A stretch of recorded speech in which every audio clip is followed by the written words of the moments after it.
Welcome to Mindfulness and Stress Management Part 2, where we're going to be talking about the next 5 steps, the next 5 things that you can do to help become more mindful and to really begin managing your stress. Let's go get that nugget.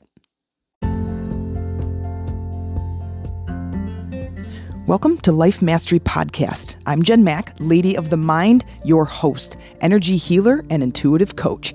This is where we learn to master our lives and ignite our spirit, one nugget at a time. Hey guys, it's Jen Mack, Lady of the Mind, and welcome to today's episode where I hope I'm finding you mindful and managing your stress. If you're not mindful and managing your stress, then it is my intention that in today's episode, I give you just one nugget of inspiration towards your transformation. So today is part 2. We're going to be talking about the next 5 steps to helping you to manage your stress. And we're going to do that by becoming more mindful. So in the last episode, we talked about beginning a meditation practice. We talked about gratitude, getting curious, using visualization, body scans, all of these things that really dive in to creating a more mindful version of you. As we are moving through life, the more mindful we can become about ourselves, the better off we're going to be. The better problem solvers, we're going to create differently, we're going to have healthier bodies, we're going to have deeper connections, and we're going to be able to divinely design our life. And that's what I want to do. I want to be kind of in the control booth. I want to say the things that I want to experience in life. And for me to be able to do that, I need to go inward. And going inward to allow myself to overcome the beliefs, the thought patterns, the actions, the emotional states that are not conducive to the life that I want to create, then that's creating discord. If I'm acting in this stressful way and I'm mad about everybody's everything, I'm not going to create harmony and peace. Those don't go together. So I don't want to control all of the people outside of me because that's exhausting and it's counterintuitive to what I'm trying to create. Is I need to become a better version of myself. And as I become a better version of myself, my life outside of me and my experience begins to change. That's when life gets really, really, really good. And that's the journey I'm taking you guys on. That's the journey. That's where we're headed. And I find it to be so interesting to get to this place and go, I want things to be different. And I don't want to control the people outside of me. I want to be different so then they can show up differently. And I just love that. I just love knowing and truly understanding that the outside experience, everything that I experience that seemingly seems outside of me is a reflection of me. So that means every single thing that goes on in my life, I can go, okay, where is that in my body? And I can start to uncover some really interesting things about myself. And in getting to know myself at a deeper level, I then get to be a little bit more in the driver's seat of my life experience. So as we continue on this road, the very first thing I want to encourage you to do to begin to manage your stress is to have self-compassion. When we're first born, we can't drive a car. We can't even walk. We can't even feed ourselves. And so we're in this understanding that everything is kind of in this developmental stage. We first do this, and then we start crawling, then we start walking a little bit or standing and then walking and then running and then driving, and then we can start paying for our own car insurance. But we have to start somewhere.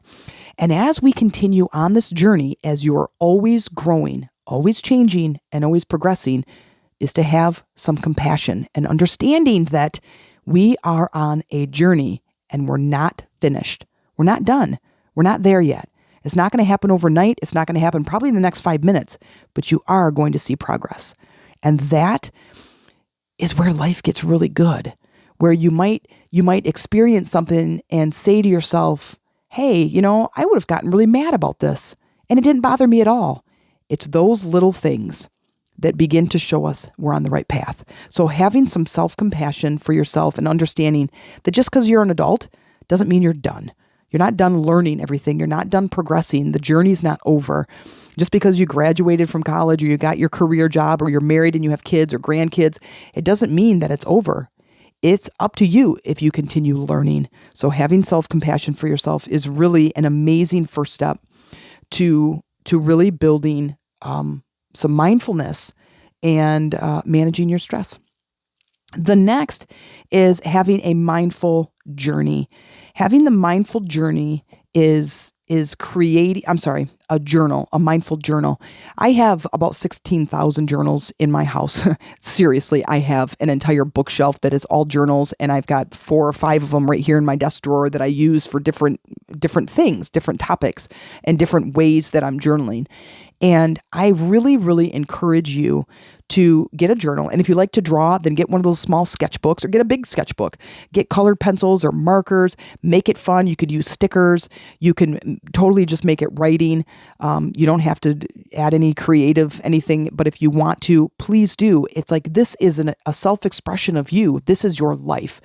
And what I find to be really interesting is when I write in a journal, let's say in January, and now it's the next year or it's that following December, is I can look back at January and say, what are the things that I was struggling with and how far have I come? And I love that. I love being able to look back at that and see the difference in my growth and progress.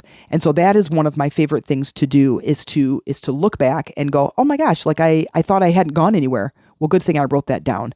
So you don't have to do it every single day, but really bookmarking and kind of dog-earing some points in your life where you have gotten a perspective, where something has happened, a new epiphany, a new idea, and a new way of doing things. And even jotting down those key moments in your life where you could have made a different decision and you didn't. Something different happened inside of you. You can also use your gratitude box for that. I talked about that in part 1, where beginning a gratitude practice and using scraps of paper in a wooden box and writing those things down, that could also be helpful. So just keeping practice and using a mindful journey. Why don't I keep calling it a journey? Mindful journal. The next is setting goals and achieving them. So really small goals. I've been back to working out probably 5 or 6 days a week and really just walking. I have a spin bike. I was a personal trainer, so I have lots and lots of equipment in my basement and lifting weights again and really starting to move my body. And it's been feeling amazing. And I just love that. So setting goals that I can achieve. Not big, 20-year goals or whatever, but just something that I can start creating, even if it's on a weekly basis. I'm going to work out 3 days a week. This, starting, let's say it's Sunday, I'm going to work out Monday, Tuesday, and Thursday. And then being able to achieve those goals. It really helps to manage stress, especially when we're talking about moving the body, natural endorphins.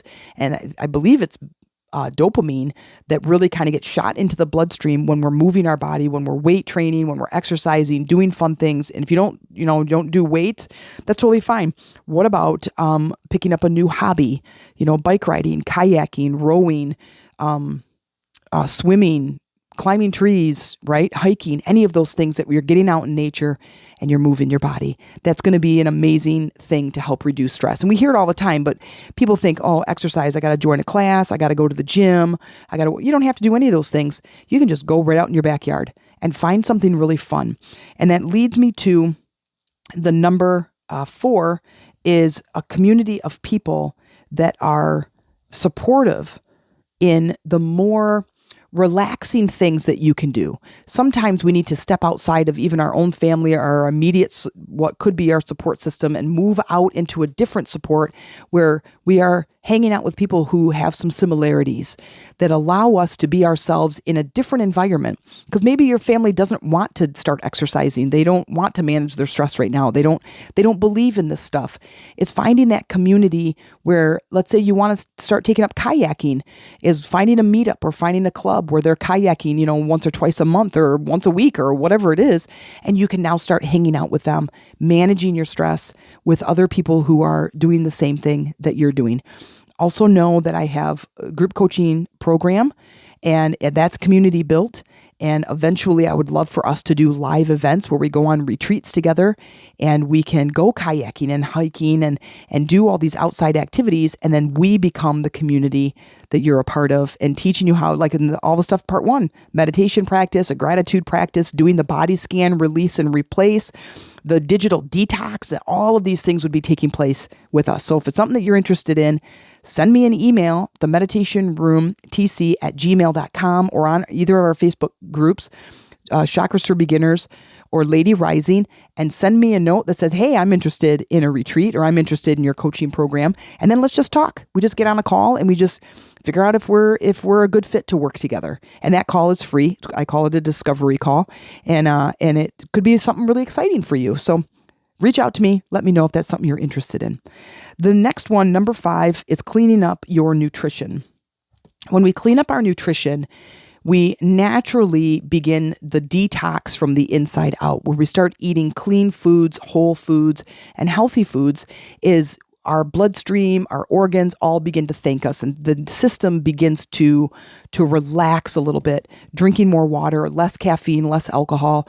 All of these things are going to help our body to relax and become more in harmony and less fighting against itself. Think of if your inside of your body is fighting against the food you're feeding it. If it's a bunch of sugar, a bunch of alcohol, or if you're doing drugs, if you're eating a lot of processed foods, your body is fighting against itself. And so, that can't put anybody in a good mood, right? So if I start eating clean, whole, and healthy foods, then it certainly allows me to find harmony within my body. I don't want my body to fight against itself. That's a branch of a tree fighting with the other branches. It's all part of one unit. Our inside is part of the unit of the outside, and it's part of the unit of the environment that we're in. Sometimes you have to get out of those spaces, or you have to clear out the space that's in your body. Some of those foods that you're eating, clean those out for a little while and just feel the difference. And here, get your journal and make some notes. I started eating really good, and holy moly, she wasn't kidding. I start feeling amazing. I have more patience. I'm more kind or kinder, and I just feel more grounded and like connected. That will build the confidence for you to keep going. And the last one, number 6 for today, part 2, is getting a supportive coach. That would be me. I implement all of these things, and we talk about all of this stuff in my group coaching program and in my one-on-ones, where I have this area of expertise from parenting to managing your financing to getting a new career, manifesting, to meditation, to visualization, to removing limiting beliefs and installing new programs for you to run inside of you so you can become the best version of yourself. That was kind of a lot of words, but just so you know, no matter where you are in your life, I have a very broad knowledge base, and I know that I could help you. So if this is something that you're interested in, please reach out. I'll leave it in the show notes. You'll get the link in the show notes as well as in the outro. So this was part 2 of mindfulness and stress management. I'm going to give you those 6 today. It's a continuation of part 1, but here's the 6 for today. Number 1 was having self-compassion. Number 2, starting a mindful journal. Number 3, goal setting and achieving. Remember those little micro goals, things that you can really start building some momentum. Number 4 is a community of people. So changing the community, the environment that you're in, and hanging out with people who are doing the things that you want to do, like those outdoor activities. Number 5 is cleaning up your nutrition. And number 6, getting a supportive coach. So I hope this finds you well, and I hope that maybe one day I'll even talk to you and we can work together. So take care, and hope to see you soon.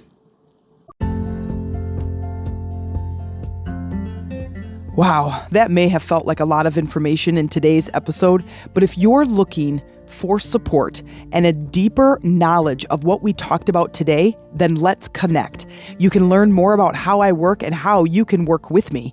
Send me an email to the meditationroomtc@gmail.com, subject line, let's talk. And in the meantime, you can join my online Facebook community, Lady Rising, and mention that you came in through the podcast. I look forward to supporting you and connecting with you there.